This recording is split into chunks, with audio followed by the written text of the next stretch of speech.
2, 1.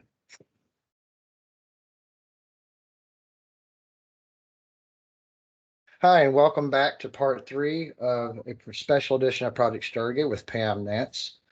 Pam, when we took a break earlier, you were telling us about some UFO experiences you've had in your house here where you live now. Could you tell us a little bit more about that?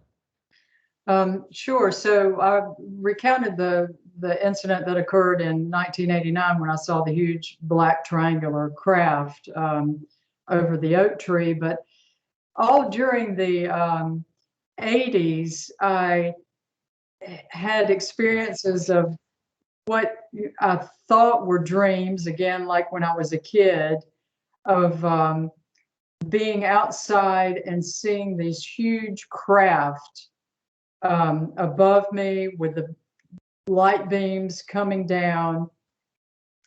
Although one incident I knew for certain was not a dream because I was conscious and I was outside, and I came back inside after seeing the craft and attempted to draw it. And that's what I kept telling my husband during all of those events. You know, if I were an artist, I could draw these craft because they are so clear and so vivid in my mind's eye. But I would also have these experiences of being upstairs in my bed and feeling like there were beings in the room, and there was always a point in the ceiling to my right, and a blue light would open, almost like a portal. And I felt like there were beings coming through this light. And I would always think, kind of like I did as a kid, oh no, here we go again. It felt so familiar, but I wouldn't recall anything afterwards about what actually happened. And something similar to that occurred shortly after the missing time event in 2015. I was here in this house, upstairs in bed, and I'd had some arthritis crop up after that missing time event, as did the property owner. And neither he nor I had had any history of arthritis until just a few months after that event occurred. So I had sought out acupuncture to try to alleviate some of the pain. And on this particular night, I was lying in bed, and I don't know what time of night it was. My husband was asleep, but I felt myself lifting off the bed, like I was levitating up off the mattress. And I don't know if it was in my mind's eye or if I was actually seeing this blue swirling light all around me. And then it kind of concentrated around the lower part of my body. And that's where I was primarily having the arthritis, was in my hips. But it was vibrating faster and faster. And I felt like whatever had come into the room was healing me, was attempting to heal the arthritis. That's just kind of the takeaway message that I had at that time, and then the feeling that I had again the next morning. But going back to the 80s, just a lot of like incidences of being outside, running from the craft, running from the bright lights, and then having that near-death experience shortly after seeing that big black triangular craft. That changed me physiologically. After the near-death experience, I could see the energy coming from plants and people. I could see auras. And when my husband brought me home from the hospital, he had a really difficult time getting me into the house because I kept stopping at all the flowers and the trees in the yard and saying, can't you see the energy? I mean, I could see it like it was almost like a pattern on the leaves, and it was vibrating outwards from everything that I came into contact with. And after that, I had I had trouble, as I explained to you, I think we were during the break, of touching things, turning on lights. I would blow the light bulbs, or going to the grocery store. I couldn't get cans off the shelf without being shocked. Um, and that kind of led me to study healing touch therapy, and I became certified in that. But that in turn caused me to remember as a child, I had some healing abilities. As a 7-year-old, I healed a family cat that had been struck by a car. And that kind of blew the minds, of my family at the time. And I also worked on a neighbor's dog.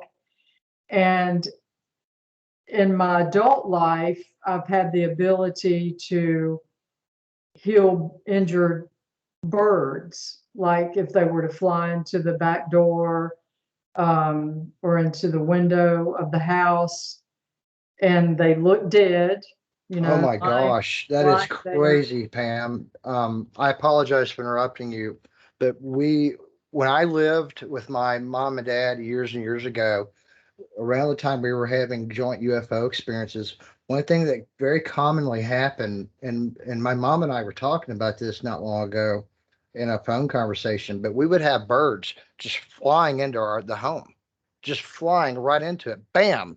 It's like they were bullseyeing our door, our windows. It was unreal. Yeah, that happens here quite often, and the birds appear to be dead, and I use my healing touch technique and scoop them up, and when I do healing touch, I close my eyes and I know that I've got energy flowing when I can see like a red, almost like the lines on a highway flashing by, but they're red instead of white. Um, and they go faster and faster and faster. And then I open my hands and the birds fly away.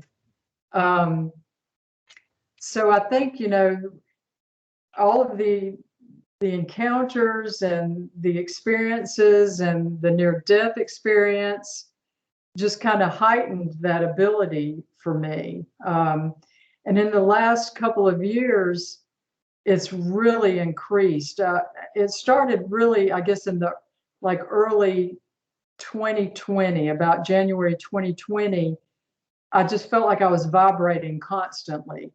Um, and again, the light bulbs started blowing, and I was having trouble, at the grocery store getting the cans off the shelf, and walking under street lights and the street lights going out. And um, so I often, work on my cats. I have several cats as pets, and they're older, and they have arthritis. And one cat comes to me every night and just sits right down in front of me. And she was a feral cat that I had to tame, and she won't let anyone touch her but me.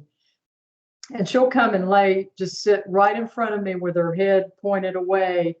And I put my hands on her hips and her spine. And I tell my husband I'm doing Ruby's body work, don't bother us. But she seeks me out. And it keeps her mobile, and I feel like I'm benefiting her. But I think it's, just a culmination of everything that's happened here in this home and what happened to me as a child. And um, but the encounters, I would, if I had to guess as far as a number over my lifetime, probably a couple of dozen, because I exhibited signs of, there's certain criteria that MUFON has collected over the years of children who have a lot of nosebleeds.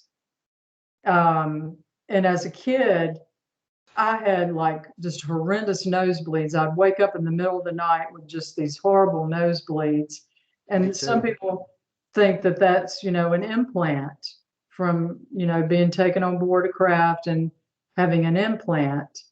And after seeing that craft here in 1989, I had a really bad bleed and had to go to an ear, nose, and throat doctor.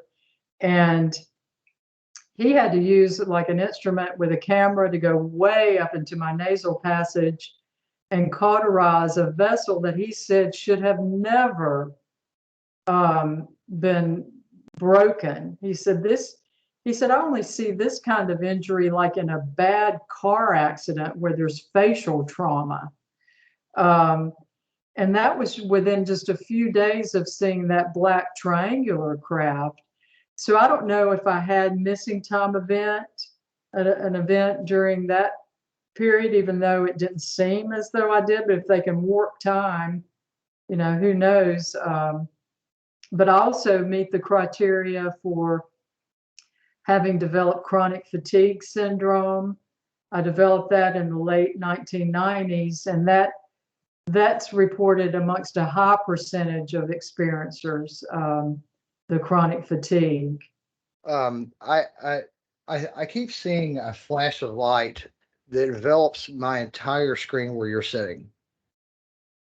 I can't, and it happens every single time. It happens when my video feed kind of starts blinking out a little bit.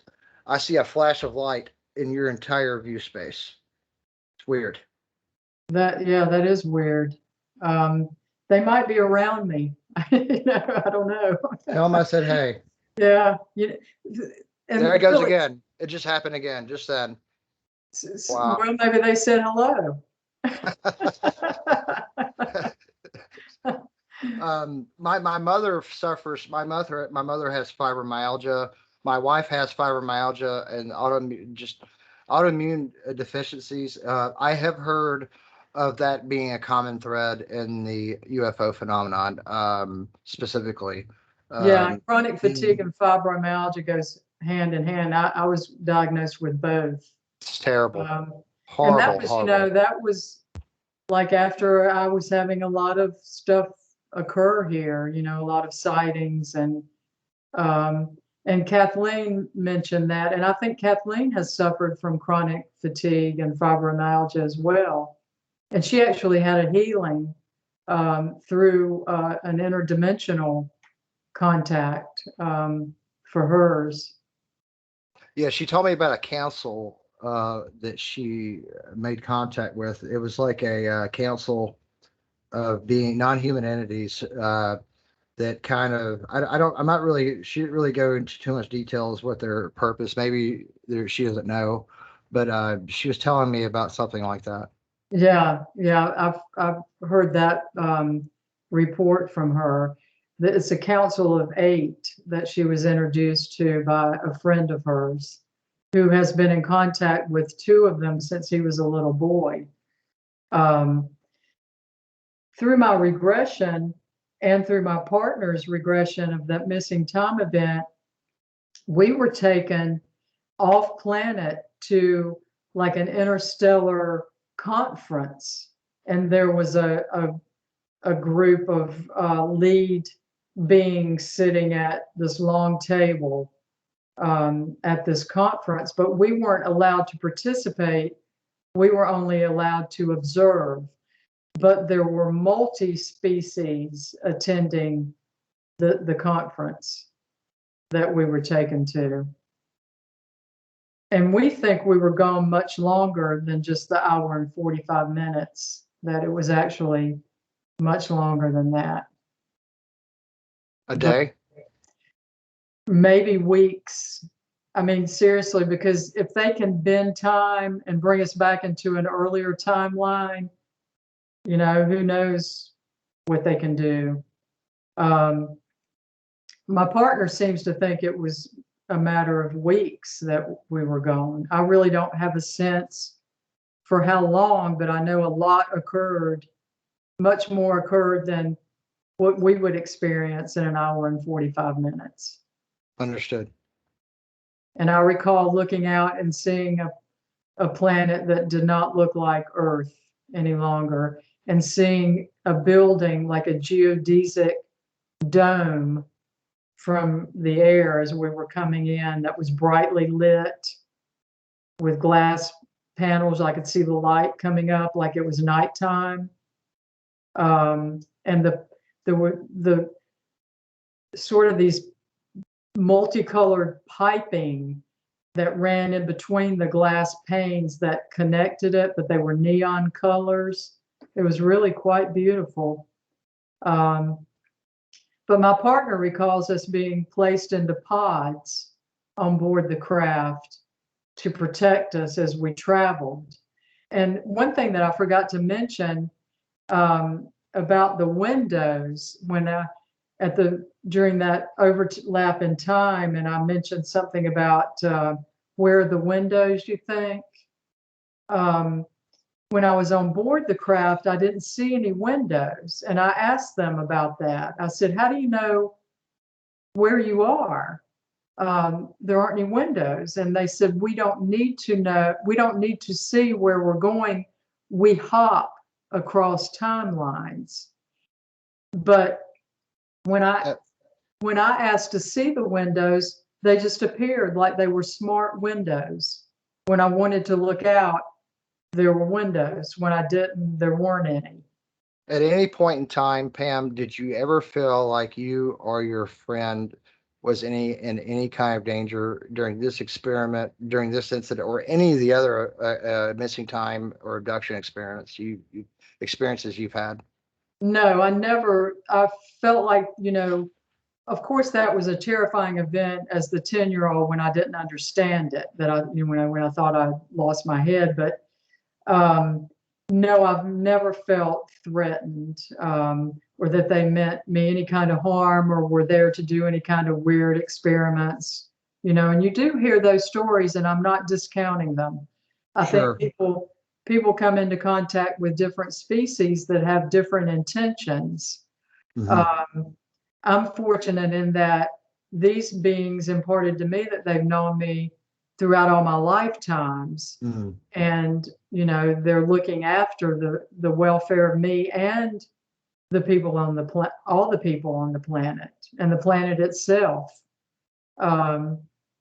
So I think, there are ones with good intentions, and then they're just like humans, You're right. there are people, humans with bad intentions. There are probably, if there are multi species out there, I'm sure there are some that aren't so nice.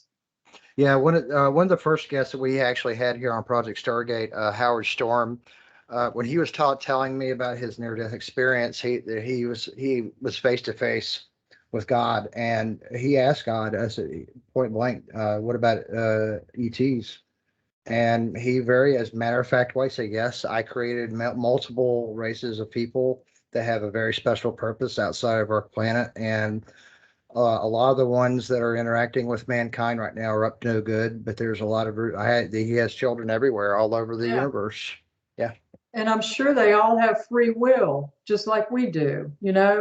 right. We're created by the Creator, and then we have free will to go Exactly. on and do, whatever. So I think, the Creator has to experience or wants to experience life through all of the creations, whether they be good, bad, in between.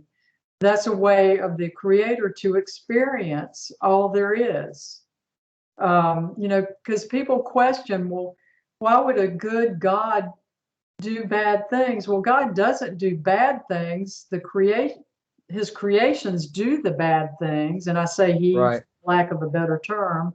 Um, but if you look at ancient esoteric belief systems and theosophy, like H.P. Blavatsky, she was just an incredible Russian woman in the 1800s that lived with Nepalese monks and studied ancient Sanskrit with Indian, you know, gurus. And she was given secrets that not many people are given. And her book's called The Secret Doctrine and Isis Unveiled. As a matter of fact, she was Einstein's favorite author. But according to all of these very ancient texts, we are within the fifth creation of all there is. And it starts as the cosmic egg. You've heard that term, the cosmic egg. Well, that's the Big Bang. And it's happened 5 times, according to all of these ancient writings. We're in the fifth epoch. And it's a way for the creator to experience all there is. And that's the good, the bad, the ugly, the beautiful. He wants to experience it all. And it will go dark, as it does in between each creation, because without darkness, there is no light. And you know, you look at the Bible. In the beginning, there was darkness, then there was light. Well, Right. that is what the ancient texts also say. And, you know, you can call it the cosmic egg, the Big Bang, whatever. It all comes from the creator. Right.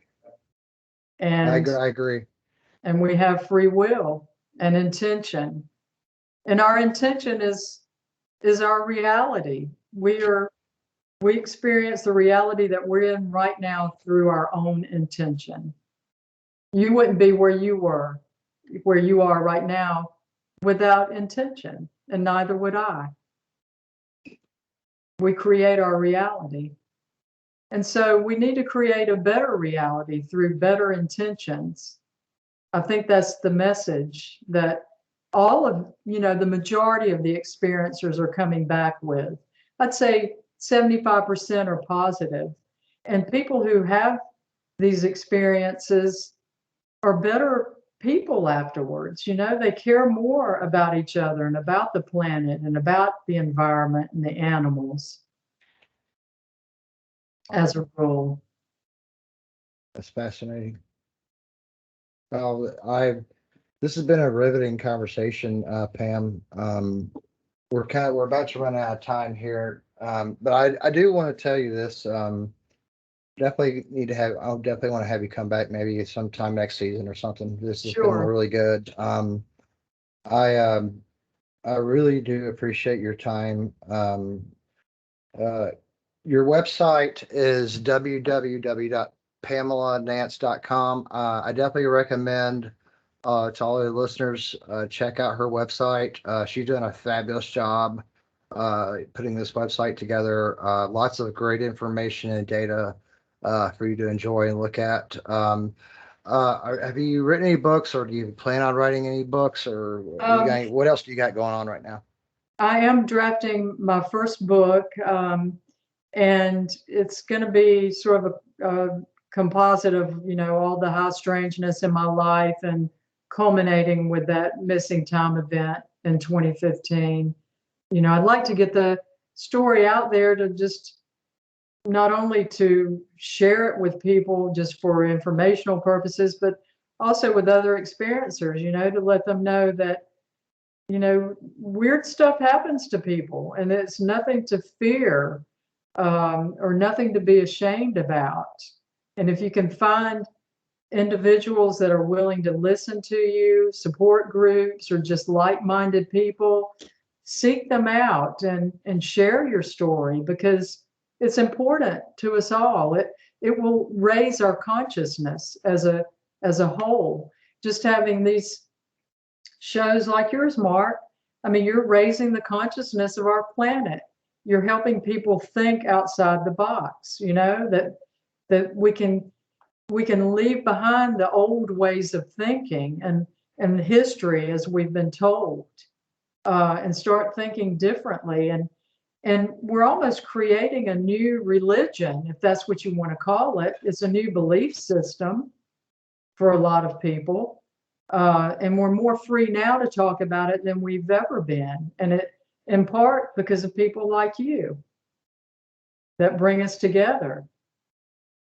Well, one of our missions here at Project Stargate is definitely to bring new points of view and more information to light, because whether you agree or disagree with someone's conclusions, you can always learn from people. And I think it's like it's a piece of the puzzle. And if you grab what you get one piece of the puzzle from one person, you get another piece of the puzzle from another person, and then Right. sooner or later we're going to put all these pieces of the puzzle together, and hopefully we'll be able to get to the bottom of this mystery. Yeah, I agree. Coming up on Project Stargate, we have Mike Clellan coming up next month, UFOs, Owls, and Synchronicities. Also, Niara Isley will be with us next month as well. She has a very riveting story, and she was actually stationed at Area 51 or near Area 51 at the near the Nevada test site. She has a very riveting and somewhat controversial story, and I think it needs to be heard. Pamela, thank you so much for being with us. I hope you and your family has a blessed night, and I can't thank you enough for being with us. Thank you so much. Thank you, Mark. I really appreciate you having me. I thoroughly enjoyed it. I'll be happy to come Absolutely. back. Thanks. Looking forward to it. This is a conversation with Pam Nance on Project Stargate. I'm your host, Mark Brenner. Thank you so much for being with us.